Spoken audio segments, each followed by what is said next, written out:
चला फॅमिली, आज कामावरच्या किचनमध्ये मी काय काय बनवले ते तुम्हाला दाखवते. तर मी रीमा, मी स्वयंपाकाची कामं करते. तुम्हाला तर माहितीच असेल. सगळ्यात आधी तुम्हा सर्वांना श्री स्वामी समर्थ. सगळा स्वयंपाक झालेला, चपात्या पण झालेल्या. पटकन चपात्यांना तूप लावून घेतलं आणि मग त्यानंतर मला आता सगळे टिफिन पॅक करायचे आहेत. तर चला तुम्हाला दाखवते आज मी काय काय बनवलं आणि टिफिनमध्ये मी काय पॅक करते.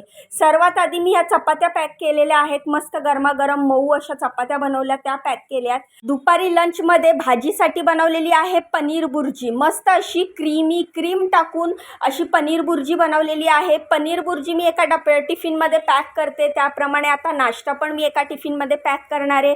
नाश्त्यामध्ये मी बनवलेले आहेत पोहे. मस्त महाराष्ट्रीयन स्टाईलचे कांदा, बटाटा, हिरवी मिरची, कढीपत्ता, खूप सारी कोथिंबीर असं मी बनवलेले आहेत. हे सर्व टाकून मी पोहे बनवलेले आहेत. तर तुम्ही बघू शकता किती मस्त मोकळे आणि सॉफ्ट असे पोहे रेडी झालेले आहेत. पोहे पण मी एका टिफिनमध्ये पॅक केले आणि बाकीचे उरलेले मॅडमच्या वाटणीचे पोहे तसेच पॅनमध्ये झाकून ठेवले. पोहे, भाजी आणि चपात्या सगळं पॅक झाल्याच्या नंतर पटापट टिफिन भरायला घेतले. अजून टिफिनमध्ये मला फ्रूट भरायचं आहे, दही भरायचं आहे. तर हा दहीचा डब्बा देखील मी भरून घेतलेला आहे. तर ब्रेड घेतला आहे. ब्रेडला मस्त असं सॉस लावते, त्याच्यावर अशी शेव टाकणार आणि मग त्यानंतर पटापट ब्रेड पण पॅक करणार आहे टिफिनमध्ये. तर स्वयंपाक लवकर झाल्याच्या नंतर मुकेश भाई अशी गप्पा मारत पटकन टिफिन पॅक करून घेतला. कारण सकाळी आल्या माझी घाई असते. एकदाच जर का स्वयंपाक रेडी झाला की मग पॅक करायला वेळ लागत नाही. तर हे जे ब्रेड आहेत ते मी पॅक करून घेतले आणि टिफिन बॅग रेडी केलेली आहे. आणि आता मला दुसऱ्या कामावर पण अजून जायचं आहे, पण त्याआधी हे काम असतं. तर आता तुम्ही म्हणाल स्वयंपाकाचं काम करतेस ना, तर स्वयंपाकाबरोबर बरेचशी कामं असतात. जसं की डाळी, पोहे, रवा किंवा मसाले काही संपलं की रिफिल करायचं. संपल्यावर ती लिस्ट मॅडमना द्यायची जेणेकरून ते ऑर्डर करतील.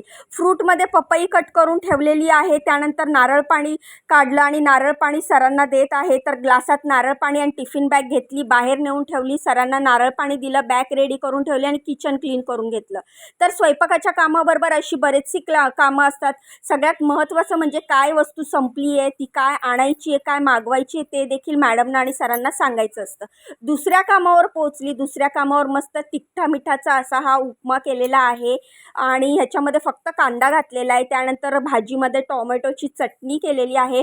भाजीला इकडे आज काहीच नव्हतं, मग कांदा आणि टोमॅटोची भाजी केली, शेंगदाण्याचा कूट घालून. चपात्या केलेल्या आहेत आणि हा उपमा मी कढईमधनं ट्रान्सफर करून बाउलमध्ये काढलेला आहे. एवढी सगळी भांडी घासून ठेवली आहेत. भांडी पुसून वगैरे जागेवर ठेवायची. त्यानंतर मला जायचं आहे तिसऱ्या कामावर. तर ह्या घरी मी स्वयंपाकाबरोबर भांड्यांचं पण काम करते. तर भांडी घासून झाल्याच्या नंतर असं व्यवस्थित पुसून जागेवर ठेवायचं काम देखील माझं आहे. त्याचे मला एक्स्ट्रा पैसे भेटतात.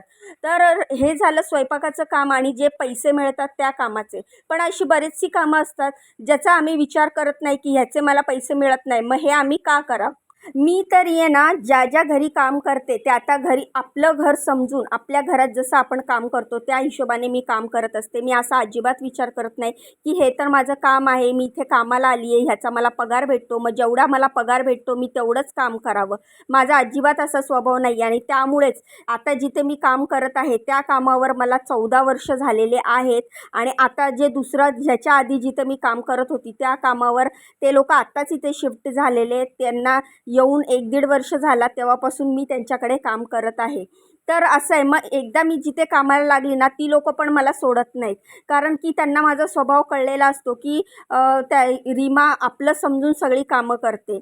मग हाच फरक पडतो की आपण जर आपुलकीने काम केलं ना की आपण ज्यांच्याकडे काम करतो ते सुद्धा आपुलकीने आपल्याशी वागतात. प्रत्येक ठिकाणी प्रोफेशनल वागणं चालत नाही.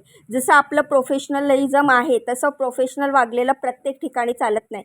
कधी थोडीफार आपुलकी, थोडंफार सॅक्रिफाईस, काही गोष्टी समजून घेणं हे देखील करावं लागतं. असो, तुमच्याशी गप्पा मारत माझी इथे भांडी लावून पण झालेली आहे. बाकी तुम्हाला माझे व्हिडिओ कसे वाटतात मला कमेंट करून सांगत जावा.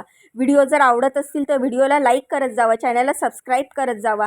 यूट्यूबवर सबस्क्राईब केल्याच्यानंतर बाजूचं बेल आयकन दाबा जेणेकरून मी माझ्या चॅनलवर जे नवनवीन व्हिडिओ टाकते त्याचं नोटिफिकेशन तुम्हाला मिळेल. हे बघा, खास ह्याला औषध पाजवण्यासाठी मी पुन्हा ह्या घरी आली. आता तुम्ही म्हणाल की तू तर इथून काम करून गेलेली, मग पुन्हा का आली.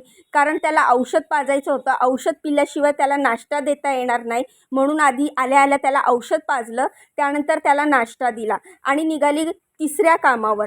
पण आज माझी गाडी बंद आहे, त्यामुळे मी बसनी चाललेली आहे. तर हे असे पण प्रॉब्लेम खूप वेळा येतात. बाहेर धो पाऊस आणि माझी गाडी बंद, कारण उंदरांनी काल रात्री वायर कुरतडली गाडीची आणि त्यामुळे सकाळी गाडी स्टार्ट झाली नाही आणि मग मला बसनी यावं लागलं आणि बसनीच जावं लागलं. त्यामुळेच कामावर थोडा उशीर झाला. तिसऱ्या कामावर नाश्त्यासाठी पोहे बनवले. त्यानंतर इकडे घेवड्याची म्हणजे वालपापडीची भाजी बनवली बटाटा घालून, चपाती बनवली, भात बनवला. तर ही वालपापडीची भाजी आहे, बटाटा घातला आहे आणि त्याच्यासोबत खाण्यासाठी चपाती बनवलेली आहे. नाश्त्यासाठी पोहे बनवलेले आहेत. त्यानंतरनं दुपारी लंचसाठी भात बनवलेला आहे. भातासोबत वरण बनवलेलं आहे. तर तुम्ही बघू शकता, वरण, भात, चपाती, भाजी आणि पोहे एवढा सगळा स्वयंपाक करून इकडचं सगळं काम झालं. आता मी चालली आहे घरी. तुम्ही जर व्हिडिओ इंस्टाग्राम फेसबुकवर बघत असाल तर फॉलो नक्की करा. बाय.